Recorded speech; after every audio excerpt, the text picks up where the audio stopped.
지난 6월 시작한 장마가 2달 가까이 이어지고 있습니다.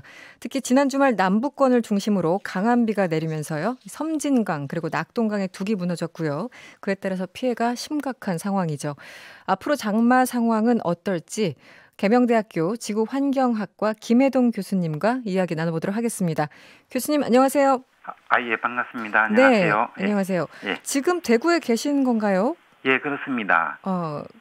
대구는 비가 많이 내렸습니까? 어떤가요? 그저 바람은 별로 없는데 비는 계속 내리고 있습니다. 네. 뭐 크게 피해를 본 지역은 대구는 아직은 없으신 건가요? 예, 그런 것 같습니다. 제가 오후에 계속 회의가 있어가지고 자세히는 잘 그렇군요. 모르겠습니다. 네. 예. 이제 장마가 계속 이어지고 있는데, 예. 이번 태풍이 지금 태풍 얘기도 나왔잖아요. 장미. 예, 지금 소멸됐다고 하는데, 예. 앞으로 이제 우리 궁금한 게 딱 하나입니다. 날씨가 대체 어떻게 될 것인가. 예, 네. 이제 끝자리까지 온 것 같습니다. 그렇습니까? 오늘 15시 기준으로 장마전선이 압록강에 걸쳐 있었거든요. 네네. 그러다 내일이 되면 다시 찬 공기에 밀려가지고, 네. 다시 내려옵니다. 그런데 이것은 좀 전에 보니까 정체전선이라 말씀을 하시던데, 정체전선이 아니고 한랭전선, 우리나라 네. 그 중부지방에 한랭전선이 걸리고, 동해 쪽에는 저기 온난전선 형태로 걸립니다. 네. 그러다가 이게 이제 그렇게 비가 좀 많이 오고요. 그리고 8월 10일이 되면은 내일 내려오는 그 전선이 동해 쪽으로 빠지면서 네. 금년 장마 전선은 끝나는 것 같습니다. 네. 장마는 일단 좀 끝이 보인다. 예. 이번에 그럼에도 불구하고 2달 가까이 국민들이 정말 다 지쳤습니다. 예, 그리고 예. 강수량도 예. 예년보다 굉장히 많은 것 같은데요. 왜 이렇게 예. 많고 길어지는 걸까요? 그렇습니다. 금년에 장마도 그렇고 그 여름이 굉장히 덥다고 했는데 덥지도 않고 막 이랬지 않습니까? 네네. 그래서 올 여름 기후를 얘기할 때는 시베리아 열파 얘기를 반드시 해야 됩니다. 네. 예, 금년 초 1월 달부터 그 시베리아 지역 우리 쪽으로부터 약 한 3,000km 정도 서쪽에 있고요.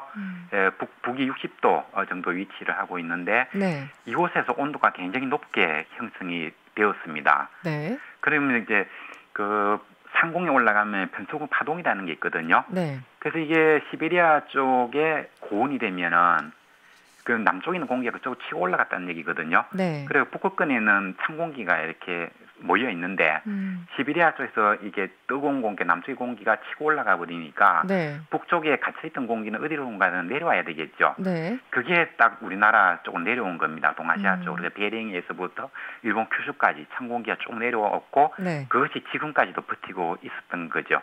그래서 이 북쪽에는 찬 공기sel이 굉장히 강했고 남쪽에는 북태평양 고기압이 치고 올라오면서 두 세력이 아주 팽팽하게 맞섰습니다. 네. 그러다 보니까 장마전선이 아주 좁게 이렇게 형성이 되었고요.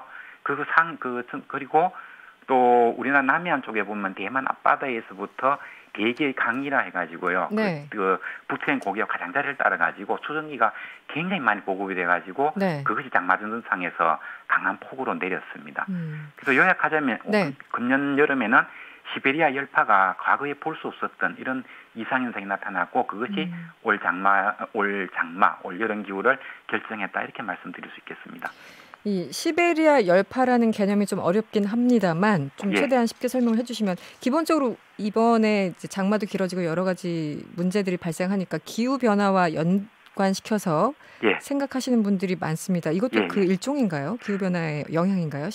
네. 그렇죠. 그 북쪽의 공기가 많이 뜨거워지거든요. 네. 지난 50년 동안의 온도 상승도 보면 북극권 온도가 4도가 올라갔고요. 네. 그다음에 중위도지가 한 2도 정도 올라갔습니다.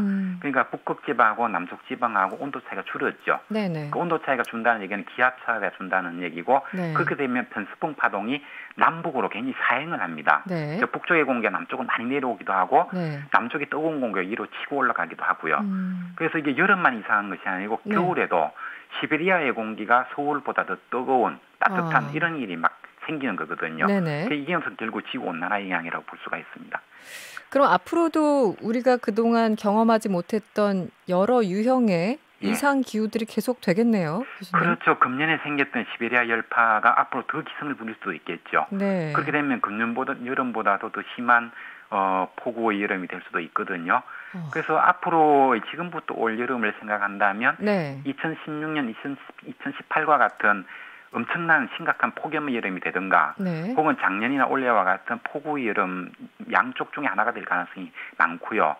그리고 여름이 폭염의 여름이 된다 손 치더라도 그럴 경우에는 가을 장마가 또 기승을 부리게 되고 네. 그때도 강한 태풍이 내습해 올 가능성이 많거든요. 네. 그래서 앞으로의 여름은 항상 이 비 피해 폭우로 고통받을 가능성이 매우 높다고 전망이 됩니다.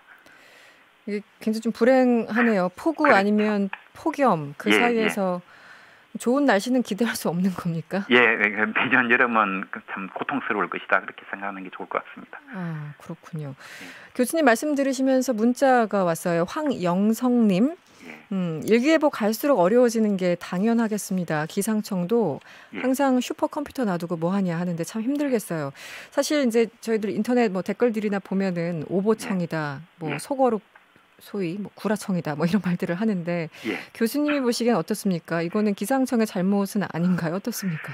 국민들이 느낄 때 금방 중계청 뭐 이런 얘기 했잖아요. 네네. 구라청 얘기 있는데 그게 기상청 분들이 들으면 기분이 좀 뭐 좋을 수는 없는데. 언짢으시죠? 네. 예, 근데 그게 좀 설득이 있는 얘기입니다. 왜냐하면 장마 전선이라는 게 동서방향으로는 굉장히 긴데 네. 남북으로는 폭이 되게 좁거든요. 네. 이게 이제 수치예보의 해상도를 벗어나는 거거든요. 대단히 작거든요. 네네. 그리고 그 범위 안에서도 이 폭우가 오는 비는 규모가 더 작습니다.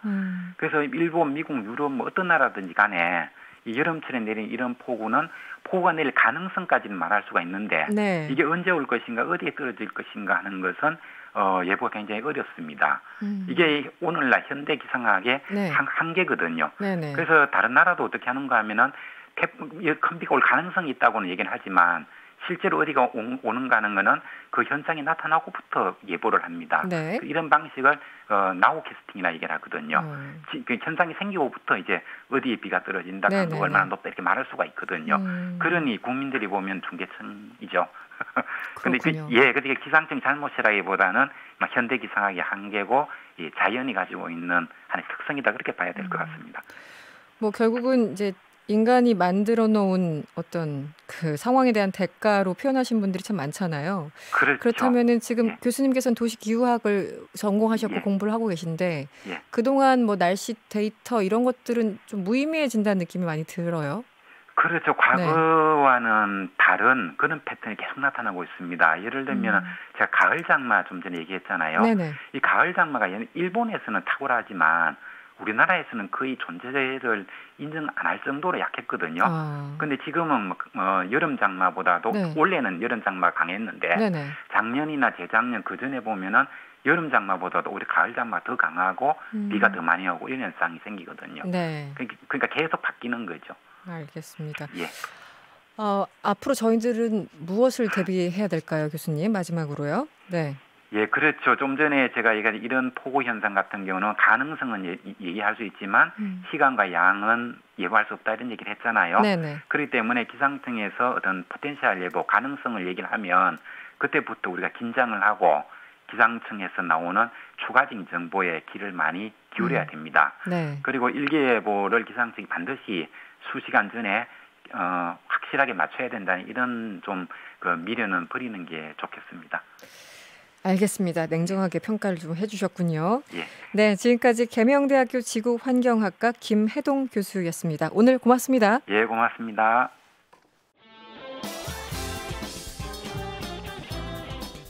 여러분의 퇴근길을 꽉 채워드립니다. 평일 저녁 6시 5분 이승원의 세계는 그리고 우리는